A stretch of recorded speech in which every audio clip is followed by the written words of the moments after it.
Welcome back बच्चों। स्वागत है आप सभी का हमारे चैनल में। देखिए बच्चों, प्रीवियस वीडियो में आपने एक्सरसाइज 1.2 सब कंप्लीट कर ली थी। आज हम 1.3 एक्सरसाइज करेंगे। उसके पहले हम इसमें एक थ्योरम है 1.3, उसकी बात करते हैं। थ्योरम 1.3 का स्टेटमेंट है, थ्योरम 1.3 स्टेटमेंट है कि इफ़ वी लेट और प्राइम नंबर p, एक p एक प्राइम नंबर है विच डिवाइड्स ए स्क्वायर, ऐसे समझ लीजिए। हम आपकी लैंग्वेज पढ़ दे रहे हैं। p is a prime number which divides a square, then p will divide to a also. Okay, a हमारा कोई भी पॉजिटिव इंटीजर हो सकता है। तो सिंपली देखिए इसको कैसे हम एन एग्जाम्पल दे करके हम कैसे सॉल्व कराते हैं। देखिए, मान लीजिए कि हमारे पास कोई नंबर है 625। आपको पता है 625 जो है ये 25 का स्क्वायर होता है। तो हम ये जो 25 है दैट इज़ द नंबर। तो ए हमारा जो इंटीजर की हम बात कर रहे हैं वो इंटीजर है 25, उसका स्क्वायर है 25 स्क्वायर यानी 625। और अगर हम कोई प्राइम नंबर लें, कोई भी प्राइम नंबर जो इसमें डिवाइड करता हो, इस 625 को डिवाइड करता हो, तो 625 को डिवाइड करने वाला प्राइम नंबर है 5।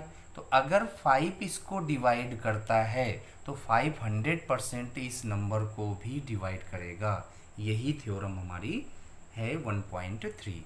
इस थ्योरम की हेल्प से हम थ्योरम 1.4 थ्योरम कह सकते हैं, या फिर हम क्वेश्चन कोई ऐसा जिसमें हमें किसी भी नंबर को इरेशनल प्रूव करना है प्रूव कराएंगे। तो कैसे इसको प्रूव करना है कि ये एक इरेशनल है। √2 है, √3 है, √5 है, √7 है, √6 है, √8 है, √10 है, √11 है, यानी कोई भी कंप्लीट स्क्वायर नंबर नहीं होना चाहिए, लाइक 1, 4, 9, क्योंकि उनके रूट निकल आते हैं। तो इसके रूट फॉर्म को आपको इरेशनल प्रूफ करना है। कैसे प्रूफ करेंगे इसको? तो इसके लिए हम क्या करते हैं, प्रूफ में इस वैल्यू को हम किसी एक रेशनल वैल्यू के इक्वल कर लेते हैं। यानी हम मान लेते हैं कि √2 इरेशनल नहीं है, ये रेशनल है, यानी a/b के फॉर्म में है। अब इसको हम क्रॉस करेंगे और स्क्वायर ऑन बोथ साइड करेंगे। तो हम ये काम एक साथ कर सकते हैं, स्क्वायर ऑन बोथ साइड। जैसे ही स्क्वायर दोनों साइड में आप करते हैं तो आपको मिल जाता है b² और ये 2, इसका स्क्वायर 2 और b का square b²। 2b² equal a²। आप चेक कर लीजिए, ये जो 2 है इसके अपान में जा रहा है, यानी 2 is a prime number, 2 is a prime number which divides a²। Hence we can say 2 will divide to a by theorem 1.3। यही पढ़ा है हमने। तो देखा इसमें 2, so by theorem 1.3 we can say 2 divides a², hence we can say 2 divides a, 2 divides a, यानी 2 अगर a² को डिवाइड करता है तो a को भी डिवाइड करेगा। और कोई भी नंबर किसी नंबर को जब डिवाइड करता है that means that number is the factor of that. मतलब ये 2 अगर a को डिवाइड करता है तो 2a का एक फैक्टर है, हम कह सकते हैं। तो हमारा ये हो गया इसका पहला पोर्शन। इसको आप नोट कर लीजिए, pause the video to note it down, further we can solve. आगे हम एक बार फिर से, अब जैसे √2 का स्क्वायर 2 आया था, तो हम इस बार 2 को c/a कर लेते हैं। ठीक है, 2 को हम क्या कर लेते हैं, ध्यान देना, 1 मिनट, गलती से देखिए पहले में हमने माना था a/b, राइट। इस बार हम इसी चीज को मान लेंगे a/c। यही गलती हो गई, a/c। पहले लेट किया था a/b, अब क्या लेट करेंगे, a/c। और एक बार फिर से वही सेम प्रोसेस, इसको क्रॉस कर लीजिए तो 2c equal a, square on both side, square on both side. जैसे ही करेंगे तो इसका स्क्वायर हो जाएगा 4c² इक्वल a²। अब पहले इक्वेशन में आपने देखा होगा 2b² इक्वल a² आया था, तो ये हमारा पहला इक्वेशन था। इस इक्वेशन से अगर आप a² की वैल्यू यहाँ से रख लेंगे 2b², तो हमारा रिजल्ट आ जाएगा 4c² इक्वल 2b²। क्लियर? ये आ जाएगा 4c² इक्वल 2b², राइट। तो इससे क्या हो रहा है, ये कट रहा है, तो 2c² इक्वल b² आ गया। और जैसे उसमें लैंग्वेज लिखी थी ये देख सकते हो, ये 2 अपान में जा रहा है b² के, तो हम यहाँ लिख देंगे so by theorem again 2 divides b², 2 divides b by theorem 1.3। तो अब आपको सिमिलरली ये कह सकते हैं कि 2a का भी फैक्टर है, 2b का भी फैक्टर है। a और b हमारे लिए दोनों ही अननोन वैल्यूज़ थी, यानी एक हमने रेशनल नंबर एक ले लिया था, लेकिन उसमें कोई भी कॉमन फैक्टर हमें नहीं मालूम था, और यहाँ पर कॉमन फैक्टर 2 आ गया है, जबकि पहली सिचुएशन में a बाई बी हमारे लिए अननोन थे, तो कॉमन फैक्टर 1 ही हो सकता है। तो इस तरह से हम कह सकते हैं hence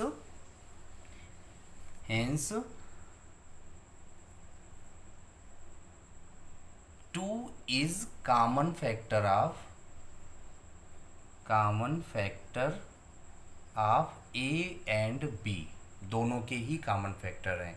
but it is not possible, जैसे हमने लेटिंग करी थी तो उसमें ये 2 कुछ भी कॉमन फैक्टर नहीं था, यानी जो हमारी लेटिंग थी वो गड़बड़ थी। लेटिंग क्या थी बच्चों, √2 को हमने a बाई बी एक रेशनल लेट किया था, तो हमारा जो सपोजिशन है, हमारी जो लेटिंग है, या हम इसको कंट्रडिक्शन कह सकते हैं, so that contradiction, but it is not possible, it is not possible. क्यों नहीं पॉसिबल है, क्योंकि हमने कोई अननोन वैल्यू ली है, तो उनका कॉमन फैक्टर 1 ही है।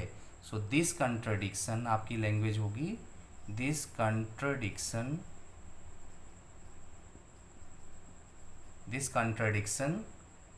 √2 इज एन इरेशनल, क्योंकि हमने रेशनल माना था और रेशनल हम प्रूव नहीं दिखा पाए, तो ये रेशनल नहीं है, इसका मतलब इरेशनल नंबर ही है।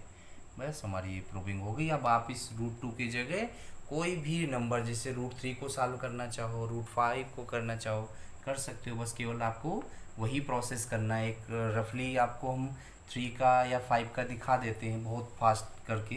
देखिए √3 का जैसे करना है तो आपने पहले a बाई बी माना, स्क्वायरिंग ऑन किया, तो ये आ गया 3b² इक्वल a²। आप लिख दोगे 3 is factor of a², 3 divides a, 3 divides a², 3 divides a।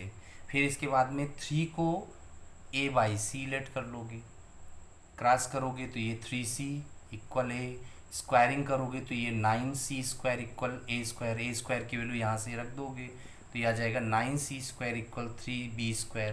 Cut करोगे तो again 3 divides b², 3 divide b, तो 3 is common factor of a and b, but it is not possible. Similarly you can say √3 is an irrational. √5 को भी similar on prove कर सकते हो। तो हम क्यों ऐसा बता रहे हैं, क्योंकि √5 का क्वेश्चन आपकी एक्सरसाइज में है। √5 अगर यहाँ पर होता, ये जैसे हमारा पहला क्वेश्चन मान लीजिए एक्सरसाइज का 1.3 का पहला क्वेश्चन, तो √5 को अगर इरेशनल प्रूव करना है तो √5 a बाई बी लेट किया, क्रॉस किया तो ये 5 स्क्वायर किया, क्रॉस किया तो ये 5b² ही आ गया। आपकी लैंग्वेज क्या हुई कि 5 divides a², 5 divides a by theorem 1.3। फिर आपने 5 को लेट कर लिया a बाई सी, ये आ गया 5c इक्वल, और ये आ गया यहाँ पर 25c²। वैल्यू रिप्लेस करी तो 25c², इधर ये 5b² a² की वैल्यू, तो ये इससे कट के 5c², यानी 5 divides b², 5 divides b। Hence we can say 5 is not factor of 5। वैसे क्वेश्चन में प्रूविंग के अकॉर्डिंग हमारा आ रहा है का factor, but 5 is not factor of a and b। Hence we can say √5 is an irrational. तो कोई भी ऐसा सिंगल रूट नंबर आप इरेशनल प्रूव कर सकते हो। अब बचता है विदाउट सिंगल नंबर, जैसे कि हमारा क्वेश्चन नंबर 2 है। 2 में कह रहा है कि इसको प्रूव कीजिए इरेशनल। तो यहाँ देख सकते हो √5 के साथ साथ ये भी नंबर्स कुछ इसमें इनटू या प्लस के फॉर्म में आ गए हैं। कोई भी नंबर यानी रूट के अलावा किसी भी फॉर्म में अगर होता है और उसको इरेशनल प्रूव करना हो, तो √5 को तो आप इरेशनल प्रूव करना जानते हो, डिस्क्रिप्टिव नहीं आना है, इसलिए केवल आप कंप्लीटली वैसे सीखो। डिस्क्रिप्टिव आता और ये मार्किंग 3 मार्क्स का या 4 मार्क्स का क्वेश्चन बनता, तो आप पहले √5 को प्रूव करके दिखाएंगे, फिर इसके बाद इसको सिंपली प्रूव करके दिखाएंगे। लेकिन यही क्वेश्चन 2 नंबर में 1 नंबर में आता है, तो डायरेक्टली देखिए कैसे कर देते हैं। इसको आप लेट कर लोगे 3+2√5 equal simply A, P by Q form नहीं लेट करना, इस बार सिंपली ए लिखना है। ए बाई 1 कह सकते हो तो वो भी पी बाई क्यू फॉर्म ही होता है, इज़ अ रेशनल। हम थोड़ी देर के लिए मान लेते हैं कि ये एक रेशनल नंबर है। अब हमारा जो प्रोसेस होगा वो क्या होगा? प्रोसेस ये होगा कि हम किसी भी तरह से इस रूट की वैल्यू को फाइंड आउट करेंगे। जैसे आप x की वैल्यू को फाइंड आउट करते हो तो देखिए √2 के साथ है तो ये यहीं पर बना रहा, ये ट्रांसफ़र हो गया, a-3 बन गया। फिर √5 की वैल्यू निकालेंगे तो ये 2 डिवाइड में चला जाएगा, a-3/2। ठीक है, यानी 1/1 हम सारे के सारे कांस्टेंट कोएफिशिएंट लेफ्ट साइड के, रूट साइड के हम ट्रांसफ़र करके राइट साइड में कर लेंगे। आपको पता होगा कि किसी भी रेशनल नंबर में अगर हम कोई मैथमेटिकल ऑपरेशन करते हैं, मैथमेटिकल ऑपरेशन का सेंस है मल्टीप्लाई करना, डिवाइड करना, एडिशन करना, सब्ट्रैक्शन करना। तो हम यहाँ पर देख सकते हो कि ये सब्ट्रैक्ट हो रहा है 3, यहाँ उसी सब्ट्रैक्शन में 2 का डिवाइड हो रहा है, तो ये मैथमेटिकल ऑपरेशन हो रहे हैं। तो किसी भी रेशनल में जब कोई मैथमेटिकल ऑपरेशन करते हैं तो रिजल्ट भी रेशनल ही रहता है। Hence a-3 is also a rational, ये लिख देंगे कि ये भी रेशनल नंबर है। फिर a-3/2 is also a rational number, but ये √5 लेफ्ट साइड में है, √5 जो है इज एन इरेशनल, ये हमारा इरेशनल है। ठीक है, ये इरेशनल नंबर है। एंड इरेशनल जो होता है can not equal to rational anyway. ठीक है, किसी भी तरह से एनी काइंड कह सकते हो, किसी भी तरह से रेशनल इरेशनल के इक्वल नहीं हो सकता है।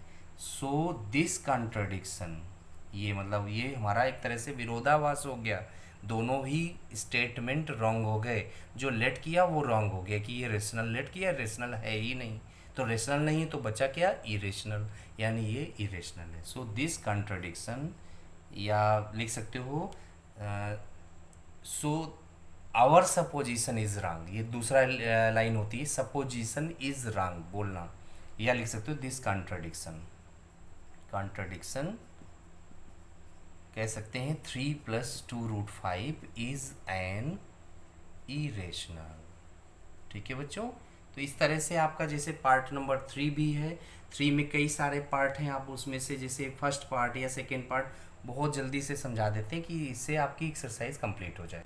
जैसे फर्स्ट पार्ट 1/√2 को इरेशनल करना है। अब देखो √2 केवल होता है तो बिल्कुल प्रीवियस जो हमने पढ़ा है वैसे ही करना है, बट 1/√2 को क्या करोगे? एक इक्वल लेट कर लोगे, और क्या लेट कर लोगे? इज अ रेशनल, ये आपको रेशनल लेट कर लेना है। इससे √2 की वैल्यू निकालनी है तो इसको कर दीजिए कि √2 अपान में है तो इसको कर दीजिए रिवर्स, यानी रेसिप्रोक कर दीजिए, तो ये √2 ये पलट जाएगा और इधर भी पलट जाएगा, इसके अपान में 1 है तो ये हो जाएगा 1/a, या ऐसे कह सकते हो ये √2 इधर गया और a इसकी जगह पर आ गया तो यही हो जाएगा √2 इक्वल 1/a। ठीक है, तो a अगर रेशनल है तो 1/a is also a rational. ठीक है, बट √2 इज एन इरेशनल, और फिर वही सेम लैंग्वेज कि rational can't equal to irrational, hence we can say 1/√2 is a irrational number. Similarly जैसे आपको 7√5 को करना है, चलो देखते हैं इसको। 7√5 को आपको प्रूव करना है तो इसको एक इक्वलेट कर लिया। अब इससे √5 की वैल्यू निकालोगे तो ये 7 क्या होगा? अपान में आ जाएगा, तो ये a/7 हो जाएंगे। तो a/7 भी हमारा रेशनल होगा, बट √5 क्या है? इरेशनल है। इस तरह से हम कह सकते हैं कि ये इरेशनल है और वो इरेशनल है, तो रेशनल इरेशनल के इक्वल नहीं हो सकता है। और supposition is wrong again, we can say 7√5 is a rational number. ठीक है, जैसे 6+√2 है, इसको एक इक्वलेट किया, सिमिलरली ऐसे ही इससे √2 की वैल्यू क्या होगी? a-6 हो जाएगी। तो एक रेशनल है, a-6 भी रेशनल है, बट √2 इरेशनल है। Again same language, rational can't equal to irrational, hence 6+√2 is an irrational number. तो इस तरह से आप क्वेश्चन कोई भी आएगा जरूर सॉल्व कर लेंगे। थैंक्स फॉर वॉचिंग बच्चों।